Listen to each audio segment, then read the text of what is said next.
So we're going to lift our toes up off the floor.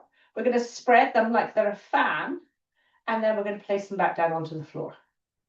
We're going to do that about 5 times. When you do this, I'd like you just to be noticing whether you want to lock your knees. So if you lock your knees when you lift your toes up off the floor, please unlock them and then put them back down again, or untighten the ligaments. Right, so 5 of these. Now, why are we working with our feet and our toes?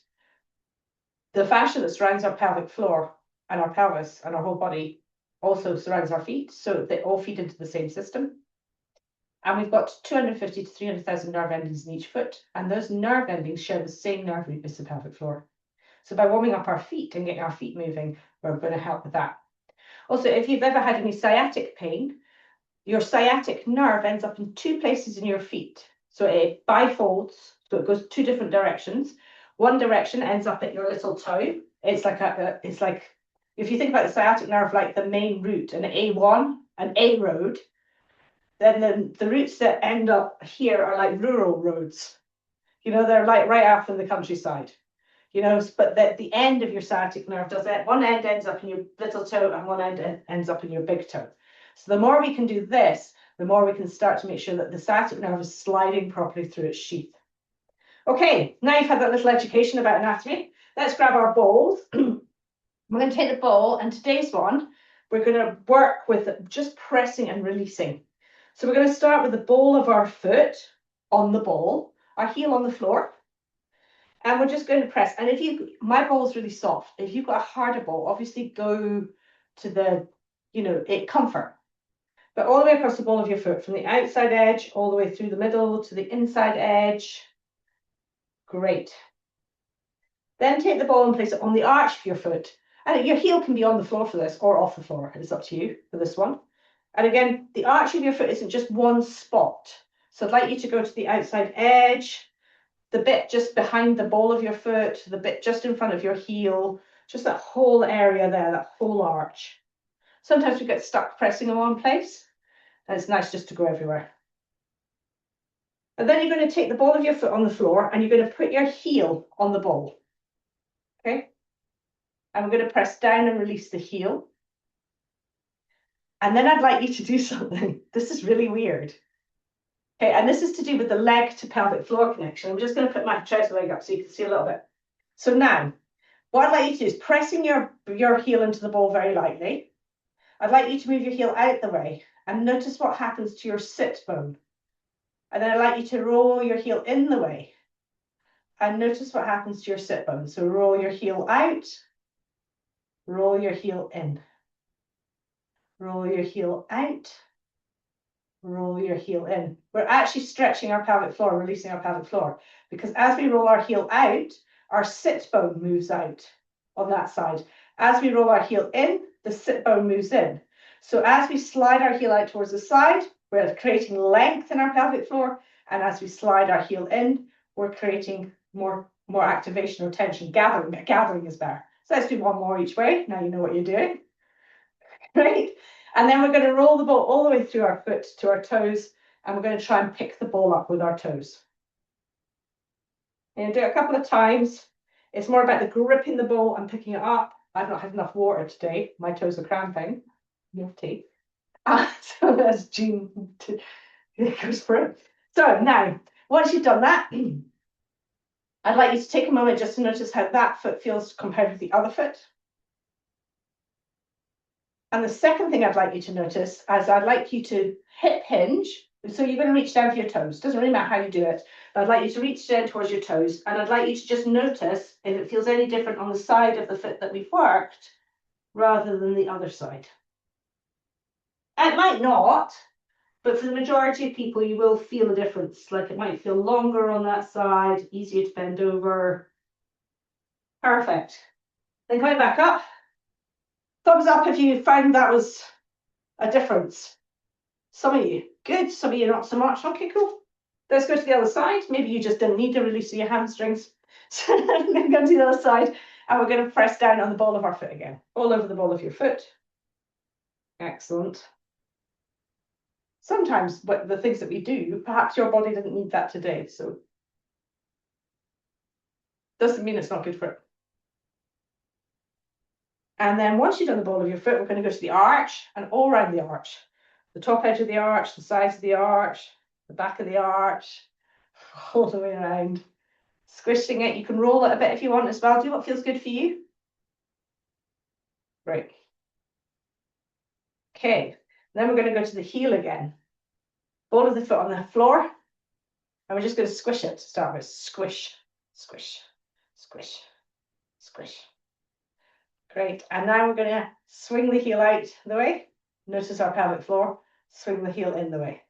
And we're going to do 4 of these. So I'm on 2, 3, 4. Great. And release that. We are going to do a warm up for our release for our knees, but when we come to the floor. So I'm going to bypass the knees a little bit. Okay. But because I quite like them released, we're going to stand with our feet side by side. We're going to push our knees out behind us. And then I'd like you to slowly bring your knees forward until you feel them kind of let go a little. Perfect. Once you've done that, we're going to come to warm up our pelvis or release our pelvis a bit. So we're going to do our pelvis dance. Pelvis dance. So I'm going to take some clothes off as well because I'm too warm now. Okay, pelvis dance. So knees soft. Tilt your pelvis forwards and backwards. And just really enjoy it. Go at the speed that feels good for you.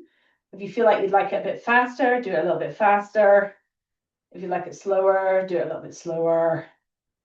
Great. And then slide your pelvis from side to side. We want to keep the shoulders reasonably still, so they're not sliding, can't do it, they're not sliding over with your body. So we want to, they will move, but let's get the movement really into your pelvis. Perfect. I'm going to do another 1 on each side. Come to the center.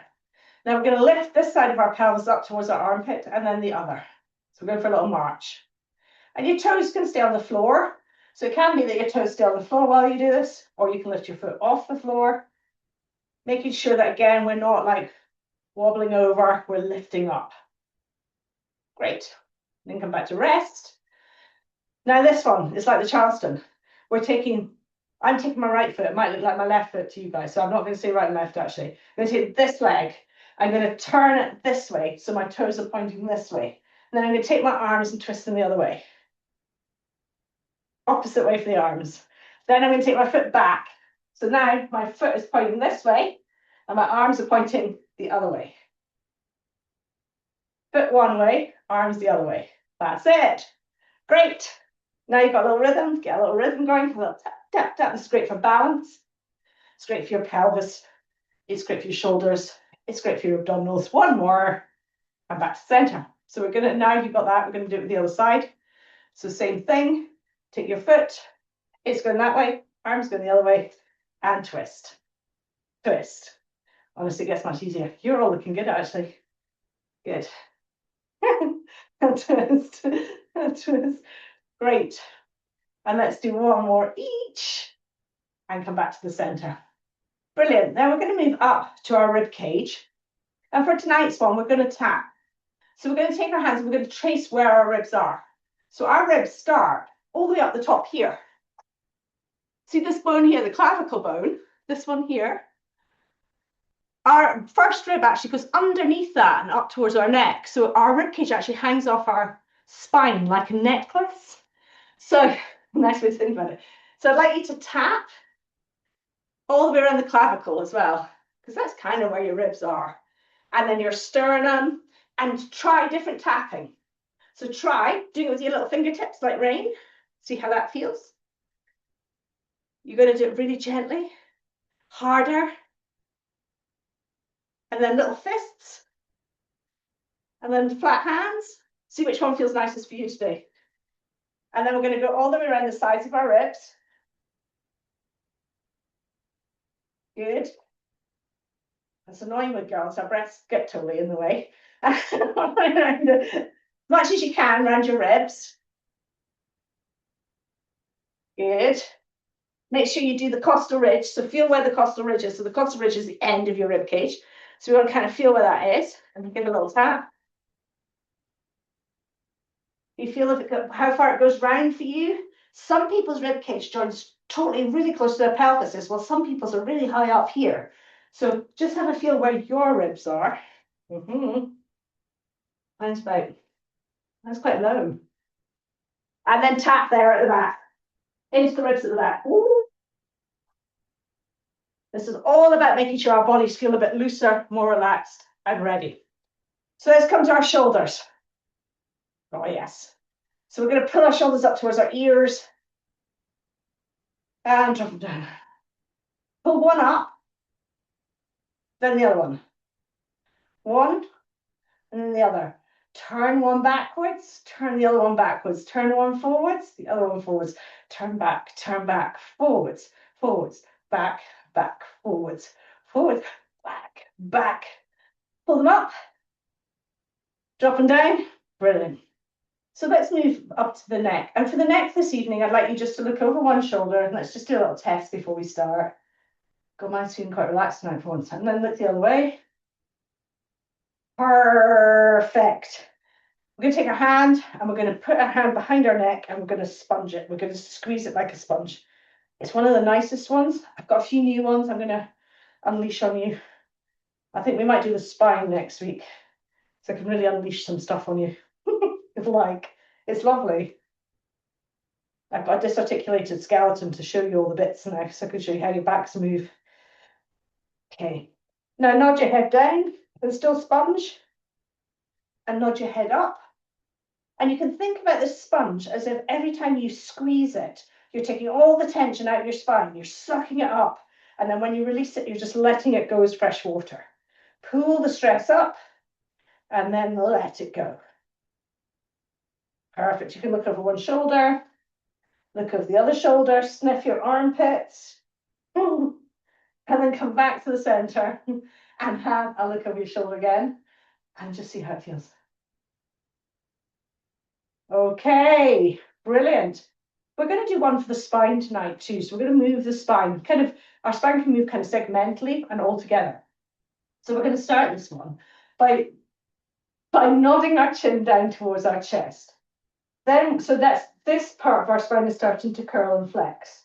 Then we're going to bring our arms over and round, flexing our thoracic spine. And then we're going to tuck our tailbone under, flexing our lower back. And then we're going to reverse that. We're going to stick our tailbone out. We're going to open our chest up, bringing our hands back, keeping our tailbone sticking out and extended. And then we're going to look up towards the ceiling. And then we're going to come back the other way. We're going to tuck our tailbone under, bring our arms forwards like we're hugging a ball, and tuck our chin in. Then we're going to bring our head up first. Open your arms, really coming into extension in your spine, tilting your bottom out. And then we're going to tuck our bottom under, pull our spine round that ball and tuck our chin. Okay, and then we're going to come back to neutral. Shake it off. Brilliant, really well done. So, in standing now, we're going to have a little look at breath. And then we're going to go down to the floor. So, finding a nice balanced position. For your pelvis, I'd like you to imagine your feet are two ropes. And they're on the bottom of the sea floor. So they're holding you. And your pelvis is like the buoy, or if you're in America or Canada, buoy. You say buoy, we say buoy, buoy. So I'll translate. So you've got your buoy, absolutely word ever. You've got your buoy, and it's being held just by rope. Remember, your pelvis is not attached to your legs by bone. So it's not something rigid. It's like it's floating. And you can think about it floating in nice warm ocean. Let's think we're in Bali or Hawaii, yeah? And we're floating in, not Scotland, and we're floating in nice warm water. Then we've got our rib cage on top of our pelvis, chin horizontal to the floor, eyes gazing straight ahead. And we're going to start our breath into our rib cage. So we're going to take 3 nice slow breaths, widening our rib cage all the way around. The focus is the ribs to start with.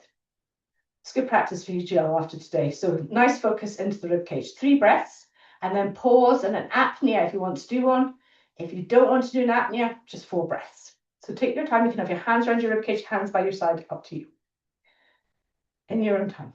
So inhaling, and as you inhale, just being really aware of the sides of your ribcage widening, the back of your ribcage widening, maybe your upper chest widening, maybe all the way up to that upper rib. And as you exhale, just allow it to let go. We're exhaling through a relaxed jaw, unless you can keep your jaw relaxed and want to exhale through your nose. You can do either.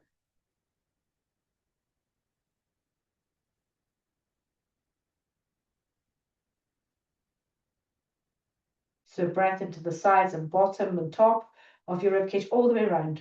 Almost like the breath's coming in and going like a star exploding. Okay, now your next 3 breaths after that apnea, I'd love you to come into your ribcage and then into your abdominals all the way around. So you're going to widen your ribcage. Your whole of your ribcage is going to fill and widen, and your abdominals are also going to widen, front, sides, and back. So you can have your hands on the bridge between your ribcage and your abdominals if you want. And your focus is 3 breaths here, so just take it away whenever you're ready.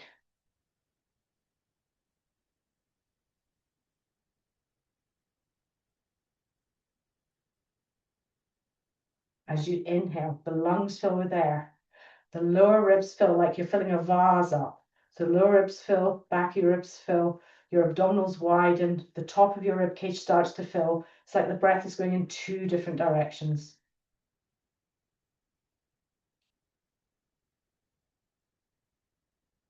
And at the end of your 3rd one, you pause and perform your apnea. When you finish that one, we're going to come down and we're going to think about what happens with our spine and our coccyx here. So as we inhale, the rib cage is widening, the abdominals are widening, our spine gets just a little bit deeper here. It gets a little bit deeper here, and our coccyx comes out the back. Like it tilts like this. It's hanging out here in our pelvis. Top of my coccyx is actually called the base, and the apex of my sacrum are here. My pelvis surrounds it. This is the shape of it. And as I inhale, it does this. Like I'm taking my tail out and wagging it, but it does this inside your pelvis. So when we do our 3 breaths, we're going to inhale into our rib cage, filling our ribs. Inhale so that our abdominals are widening. And I'd like you also to think about your tail poking out the back just a little bit. And then as you exhale, your tail's going to tuck under just a little bit. Your spine, your curves of your spine will get a little bit shallower. Your abdominals will draw in, your rib cage will draw in, and everything will draw all the way back up again. All good? Let's try it. Best thing is to practice it. So we're thinking about wagging your tail. So 3 nice slow breaths when you're ready. Take a nice breath in. And as you exhale, tuck your tail under just a little bit. Hi, Claire.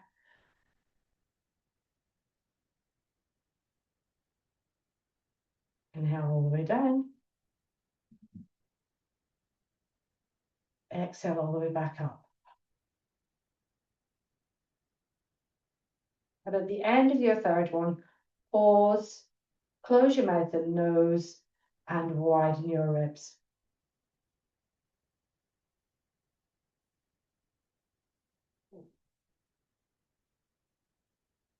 One more part of this while standing. So as we breathe, we're doing all of what we've just done. But as our tail wags, we're going to think about the bones here getting closer together, because our tails, you imagine my tail, I'm going wag, wag, wag, wag, wag. Yeah, these bones, this is going to get a little bit, come in a bit, wag, wag, wag. And then as I exhale, my tail comes under, this is going to get a little bit flatter. So tail wag, flatter as we exhale. So thinking about the lower abdominals, you can think about the string going between the 2 bones if you want, that we've talked about before. So as we inhale, lungs, ribs, abdominals, tail wagging, bones here drawing in. As we exhale, bones here drawing out, tail tucking under, abdominals coming in, ribs coming in, lungs deflating. Okay, got that in your heads? Try it. Let's go for it. So 3 nice slow breaths. Take your time. Breathing all the way down to your tail and your lower abdominals. And exhaling, thinking about the tail, the lower abdominals, the ribs. Good. 2 more.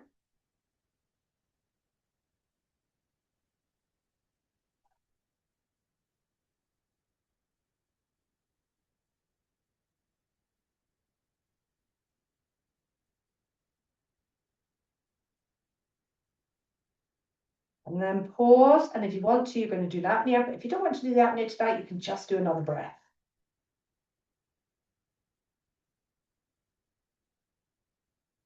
But if you do, you'll find that the apnea feels different than it would do if we weren't thinking about all of this.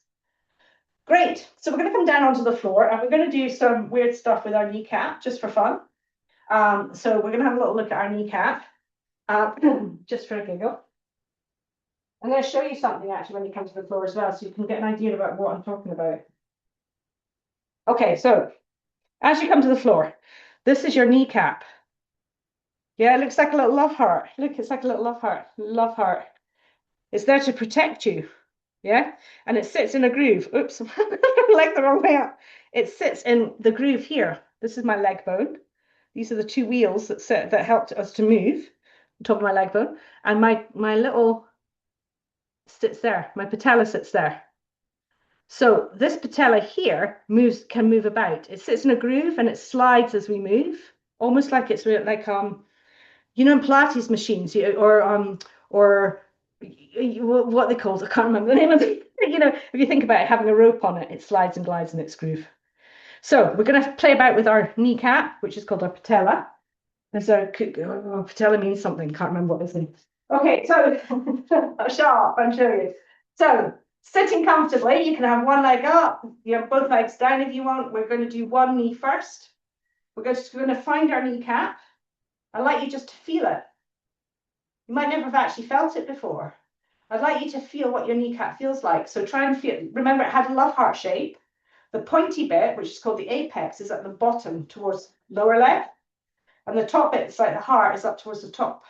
So just see if you can feel that shape in your own kneecap. And did you know that everybody's kneecaps are totally individual, absolutely individual? It's called a sesamoid bone because it's like a seed bone that sits inside your muscle. There you go. There's lots of anatomy for tonight, yeah? So now we've felt the shape of it, I'd like you to see if you can wobble it just gently up and down. Just gently. Just do what feels comfortable. It might feel a bit weird. And then I'd like you to feel it move side to side. Now this is great if you've got lots of knee stuff going on. It's really good to get this movement in here because it's a synovial fluid joint. And that if we get some movement into it, it's going to feel less, people say creaky and cracky and crackling. We get less of that. Then I'd like you to feel the rotation. So it moves. If you think about it, it moves in this direction. When we bend our knees, the bottom of the patella moves in the way, like this, towards the inside. And as we straighten our legs, the bottom of the patella moves out the way a little bit. So it kind of swings in. So while you're sitting here, just can you feel that you can twist it a little? You've got that movement in it.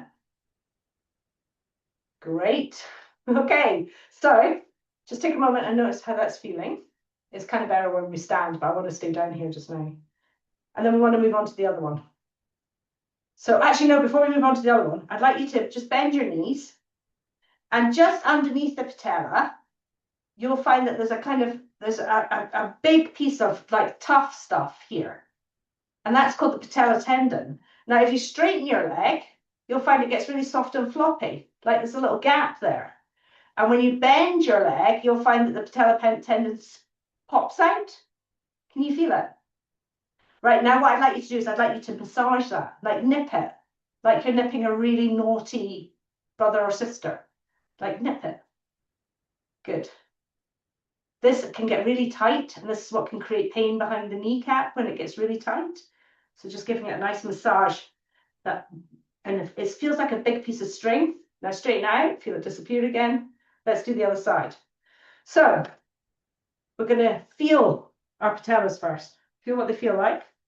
Notice something. Does your patella on the left feel different than your patella on the right? So have a notice.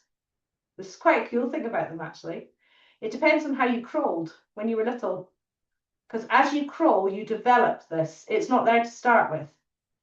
So this is from crawling and falling over and standing. So it will depend which leg you prioritized when you were first crawling. So then once you've felt the shape of it, I'd like you to try moving it from side to side again, which is just really weird. Go. And then slide it just up and down gently. That for me just feels really strange. And then we're going to try twisting it a little bit side to side. I don't mind that. You might be different. You might be like, oh my God, that's icky. And then we're going to find that tendon in front of the patella. So underneath the patella, we're going to find that tendon. And I tell you, on my right side, it's much easier to find that tendon. It feels much bigger. And that's because I'm right-handed, I think. I'm much more developed on that side. So give it a good nip, like it's annoying you. It might be annoying you. Great. And then release it. Okay, so I promised we do a bit of breath work with the ball on the floor. So we're going to have a little look at that, because I did say we'll try and get to it. So you're going to grab a ball or a cushion, whichever you have, and we're going to come to lying on our backs. And when we lie on our backs, I'd like you to notice as you come down whether your knees feel any different, because we're going to be coming from straight to bend, you know, let's see. We're going to come down onto our backs, and you're going to take the ball or the cushion and put it between your knees and put your feet on the floor. Now, the last piece in the puzzle with the breathing, as you come to the floor, I'll explain. Once you're on the floor, I'd like you to try and find the nice curves of your spine. So remember, back of your head's on the floor, neck's off the floor, back of your ribs are on the floor, lower back's off the floor, or it feels much lighter. Back of your pelvis is on the floor. Obviously, your legs are off the floor, your feet are flat on the floor. Perfect. Now, from here, we're going to do the same breath we did when we were standing. So we're going to think lungs, ribs, abdominals, tail, lower abs, and then we're going to think adductors. So we're going to release the ball a little. And then as we exhale, we're going to squeeze the ball a little, then lower abs, then our tail comes under, then our abdominals come in, rib cage comes in, lungs deflate, and then we start again. So finding that position, and take it away when you're ready. 3 nice slow breaths and into your apnea. And if you don't want to do the apnea this evening, you're absolutely and utterly welcome to just do 4 breaths. And we're going to do this twice through as our finisher. Well, no, we're not quite finished yet. We've got more time. We do. Brilliant. So we're going to do this twice through. I've got a couple of things I quite like to do. So my clock's really wrong. So when we're lying here, we can really feel that wagging of the tail.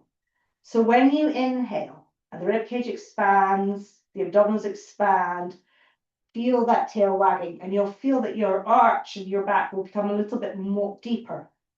And then as you exhale, really focusing on that tail tucking under a little as your spinal arches get a little bit shallower, but are still very there. And really thinking about what's going on with the lower abdominals as well. Great. Remember, we release the ball on the inhale and we squeeze the ball on the exhale.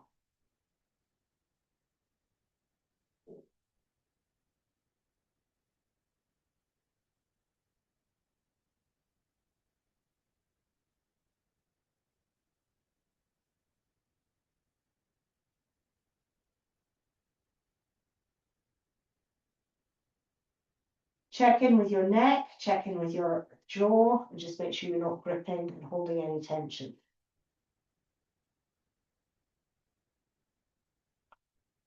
Cool. If you're finding that you don't want to be on your back for whatever reason, if you're finding that it's too much to be on your back if you're coughing, come to sitting and hold the ball in your hands instead.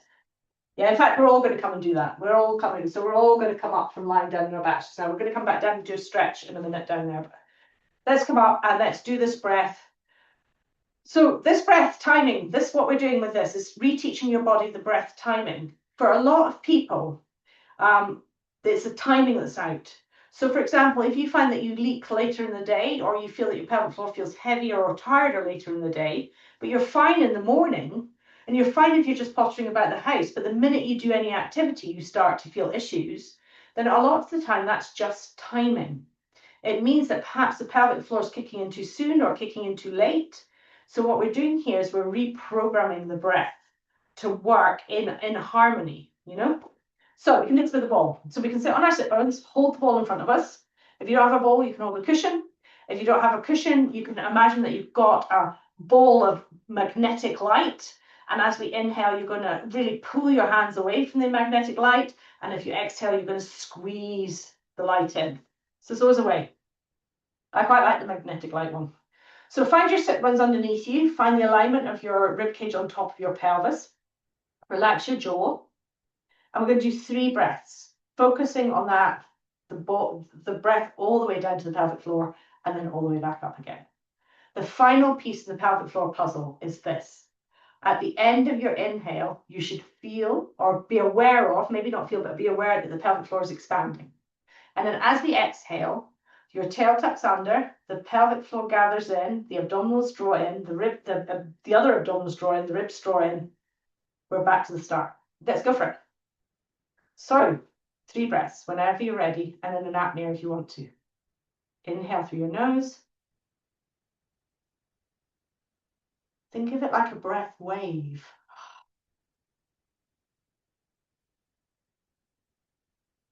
Inhale, ribs fill, ball fills, so feel like you're releasing your grip on the ball. Abs grow, tail wags, all of it, all the way down. And then as you exhale, we come all the way back up again. Great.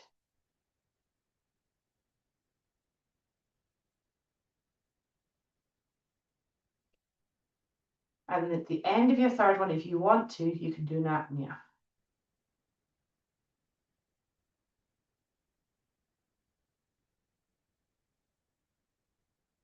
Great. Then stick the ball over to one side. And this exercise that we're going to do now, we can do this in supine. I'm going to show it in supine, but stay sitting if you're finding it hard to do supine just now because I've got chest infections and everything else that's going on at the moment. So if you are going to supine, we're going to do a release of the piriformis. Now this is really important because the piriformis can affect your sciatic nerve. It can affect your femoral cutaneous nerve, which is the one that comes over here through the inguinal ligament and down the outside of your thigh. So it can, you can have pain, refer to pain in lots of places. So we want to release it. So we're going to take our ball that we had at the beginning, and we're going to place it underneath our buttocks, about where our jeans pocket might be. Our legs are together, and we're just going to roll onto the ball. I'm really accentuating it. You might not have to come this far. In fact, that was really sore. So you have to really come that far. So come to where you can feel a little bit of tenderness. Don't worry if if it's sore, move it to somewhere that's just gently tender. Move it around. And if you can't feel anything at all, move it, because there will be a spot you can feel it in. If you want to do this in sitting, you can come up and you're just going to sit on the ball. So you come to cross-legged or legs out in front of you, and you're just going to put the ball underneath your buttocks, and you're just going to roll on and off the ball. Just do a little rock. So it's squish and release the same way you would do with your feet. And once you've had enough on one side, swap over to the other side and do the same thing on the other side.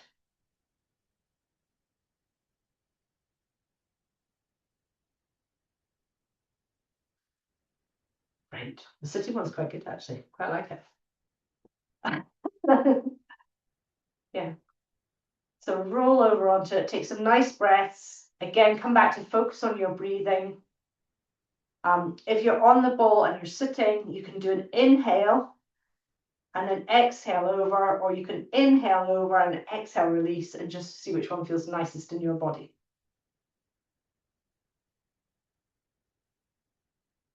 Good.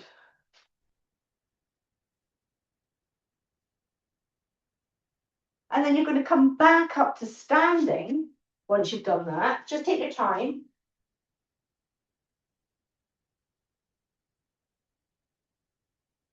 Cool. Perfect. Good, I had timed it right, I wondered. So, feet hip distance apart again. We'll come back to the beginning. We're going to have 1 minute of noticing. And I'd just like you to notice if anything's changed. Has anything changed in your breathing, in your pelvis, anywhere in your body? How are your knees feeling?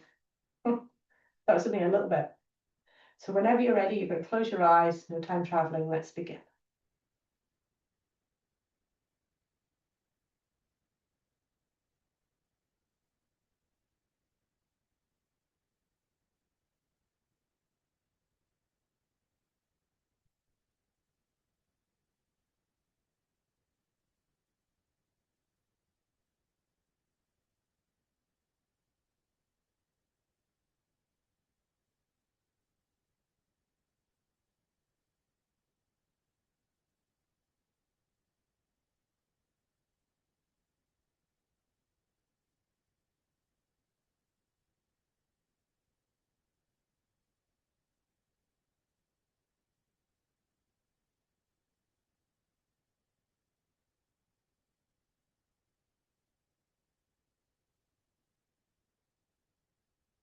And slowly flutter your eyes open.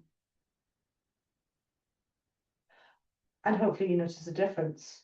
So we'll stop the recording now. I'm going to come, and if you've got any questions, please feel free to ask.